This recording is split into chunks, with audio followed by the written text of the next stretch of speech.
Bienvenue à tous dans cette critique subjective. Aujourd'hui, on va parler des Gardiens de la Galaxie que j'ai vu la semaine dernière. Donc c'est pas vraiment une réaction à chaud, mais voilà, j'avais envie de vous parler de ce film. J'ai vu beaucoup de critiques plutôt positives sur ce film. Donc moi, je voulais apporter un petit peu mon point de vue. J'ai trouvé que c'était un très bon film. En tout cas, très divertissant. J'ai passé vraiment un bon moment en salle. Par contre, vraiment, à mon avis, il y a un gros souci au niveau du scénario. Et je vais y revenir tout à l'heure. Déjà, ce qui marque vraiment le film, c'est que il y a vraiment un bon travail fait sur l'humour. Vraiment, ouais, on se marre beaucoup, quoi. Vraiment, il y a beaucoup de répliques qui font mouche. D'ailleurs, à mon avis, c'est une des choses qui fait vraiment la qualité du film. Je pense que sans l'humour, vu le scénario, je pense qu'on s'emmerdera un peu. Mais vraiment, il y a vraiment un décalage, notamment du fait que le personnage principal, donc Star-Lord, vient de la Terre et un espèce d'humour, un peu le beau gosse qui lance des vannes à tout va, assez ironique, etc. Et donc, c'est vrai que ça fonctionne bien. Et l'échange entre les personnages de ce groupe de super-héros vraiment fonctionne vraiment bien, quoi. Ça m'a un peu rappelé un film comme Le Cinquième Élément, qui est aussi un film qui repose énormément sur l'humour, et qui a pas mal d'ailleurs de similitudes, moi je trouve, avec les Gardiens de la Galaxie, même si je pense que Le Cinquième Élément est bien mieux, à mon avis, pour justement pour les questions de scénario. Même si le scénario du cinquième élément est peut-être assez naïf dans son propos, il avait quelque chose de vraiment très touchant sur son point de vue sur la vie et donc il y a cette histoire de méchants qui était une sorte de chaos universel. Là, dans Les Gardiens de la Galaxie, on a un méchant, vraiment, même une sorte de duo de méchants avec un peu l'empereur et son apprenti, et vraiment, ils ont aucun charisme, surtout, ils ont aucune motivation vraiment très intéressante, à part vouloir détruire, surtout donc Thanos, si je me trompe pas, qui veut simplement détruire des planètes, voilà, donc vraiment c'est vraiment dommage de passer à côté de ça. On dit souvent pour moi en tout cas, je trouve qu'un bon film c'est souvent un bon méchant. Là en l'occurrence, vraiment on passe à côté. Et dans le même genre, on a le personnage de Nebula, qui est en fait donc la sœur, ou en fait que la demi-sœur du personnage de Gamora. Et ces deux personnages-là sont complètement sous-exploités. C'est-à-dire qu'il y avait vraiment une intrigue qui aurait pu se nouer, qui aurait pu être vraiment intéressante.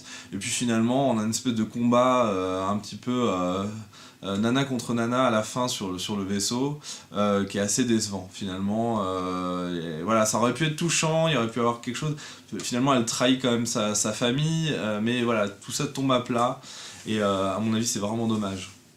Bon, et sinon, je peux pas non plus passer sur tout le côté misogyne du personnage principal, qui passe son temps à séduire des nanas. Alors, c'est vrai que bon, c'est un archétype qui est intéressant quand même, l'espèce de séducteur voilà, qui finalement, enfin, qui paraît être un peu un connard, et puis finalement qui est plus quelqu'un qui a du cœur, un petit peu comme justement on avait dans le cinquième élément, hein, mais là vraiment, je trouve qu'il y a des passages qui sont un peu trop poussifs là-dessus. Et voilà, donc le scénario général, vraiment, il est assez décevant. On veut absolument récupérer cette orbe, parce que sinon, si le méchant il la récupère, il veut détruire la planète Xandar ou je sais pas quoi. Finalement, on s'y intéresse assez peu, et on s'intéresse surtout à ce qui se passe au moment présent, ce qui est peut-être pas plus mal, hein, de toute façon. Et c'est pour ça que je parlais de l'humour. L'humour est vraiment immédiat, c'est-à-dire que c'est pas de l'humour qu'on rallonge, c'est vraiment voilà, des répliques qui font mouche. Et ça, c'est vrai que ça fonctionne bien, et c'est ça, à mon avis, qui tient le film, quoi. Sinon, vraiment, une grosse claque visuelle. Franchement, à mon avis, c'est un film qu'il faut voir en salle, en 3D. Je suis pas super fan de la 3D, vraiment, je trouve que c'est souvent mal exploité. Là, vraiment, on en prend plein les yeux. Et surtout, il y a vraiment un gros travail au niveau du concept design, très intéressant. Je suppose qu'il y a une bonne partie qui ont été retirés, qui ont été repris du comics, des comics, mais vraiment, même en termes voilà, de la 3D, en termes de. C'est peut-être même presque un défaut, puisque finalement c'est presque un film d'animation avec des acteurs réels juste pour les visages, quoi. Parce que finalement ouais, ça m'a fait penser à des films où on a vu dernièrement Lego, le film Lego. Voilà, ça part dans tous les sens parce qu'aujourd'hui la 3D permet ça permet d'aller de vraiment la caméra se promène comme elle veut, c'est vraiment super fluide. Mais par contre du coup ça donne ce sentiment, toujours c'est un peu le problème maintenant des super productions, c'est que du coup on n'a plus l'impression qu'on va pouvoir toucher les personnages, on va plus pouvoir... la 3D n'aide pas du tout à ça en fin de compte, au contraire j'ai l'impression que ça nous éloigne encore plus. Et du coup voilà, donc du coup ça fait un très bon film d'animation, mais par contre en termes vraiment de film, c'est-à-dire de voir des acteurs, de chair, de sang, enfin voilà, on sent rien, c'est trop lisse quoi, vraiment c'est dommage. Mais quand même voilà, sinon à part ça, vraiment visuellement c'est magnifique, que ce soit les vaisseaux, les concepts des personnages, des armes, la planète par exemple de Xandar ou les autres décors du film sont vraiment magnifiques. J'aime beaucoup, il y a même des concepts je trouve au niveau des combats qui sont très intéressants. Je pense par exemple au personnage de Yondu qui a une espèce de flèche en fait qu'il prend là puis qui contrôle par la pensée et qui tue plusieurs ennemis en un coup. Enfin c'est vraiment voilà, c'est vraiment des vraies trouvailles visuelles de mise en scène qui sont vraiment intéressantes.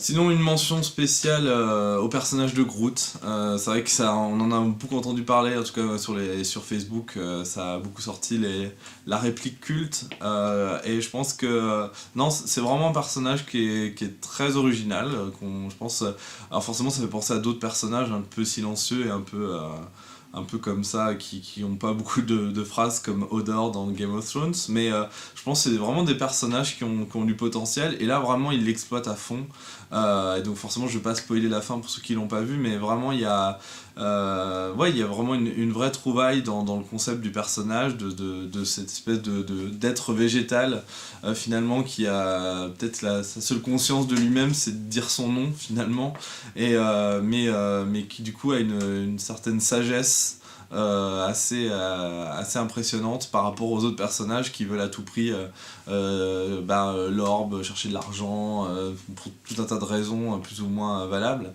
Donc voilà, c'est vraiment un personnage qui m'a beaucoup touché, et je pense que ça fonctionne. Pour le coup, je parlais tout à l'heure du scénario qui était peut-être enfin même beaucoup cliché et vraiment pas intéressant dans le fond. Mais par contre là, sur ce personnage-là et sur l'évolution qu'ils en font au fur et à mesure du film, on a vraiment quelque chose de fascinant quoi. Donc pour conclure, je dirais que c'est vraiment, comme je disais au début, c'est un film vraiment divertissant, vraiment voilà, on s'ennuie pas, mais voilà, à mon avis, un gros souci au niveau du scénario qui fait que on décolle pas en termes d'émotion notamment, même si c'est pas forcément le but du film. Il y a énormément d'humour, mais je pense qu'il y avait vraiment un potentiel avec des personnages ils ont essayé de mettre du background un petit peu au début avec donc ce personnage qui essaie de faire le deuil de sa mère, et puis ces deux sœurs là, ou en tout cas ces deux personnages qui ont grandi ensemble. Voilà, c'est dommage, on sent vraiment que ça aurait pu aller plus loin que justement le simple divertissement. Mais malgré tout, voilà, ça reste une belle claque visuelle, de belles trouvailles de concept design, de personnages. Et voilà, moi j'attends la suite maintenant. A priori, ça devait être une trilogie. Je pense que le premier film a dû suffisamment marcher pour avoir une suite.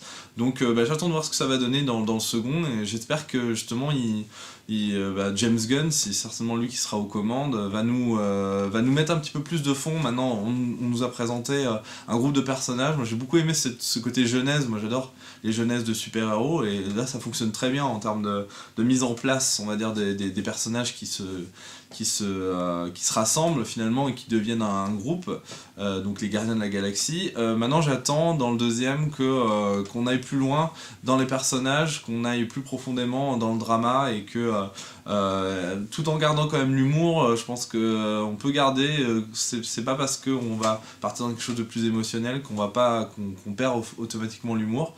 Il y a plein de films dernièrement qui nous prouvaient que c'était possible. Donc voilà, j'attends vraiment le Gardien de la Galaxie 2 avec un petit peu plus de travail sur le scénario. Sinon je vous invite vraiment à aller voir ce film en salle tant qu'il y est, pour profiter de la 3D et pour profiter donc sur grand écran. Et puis je vous dis à bientôt pour une prochaine critique subjective. A bientôt, ciao.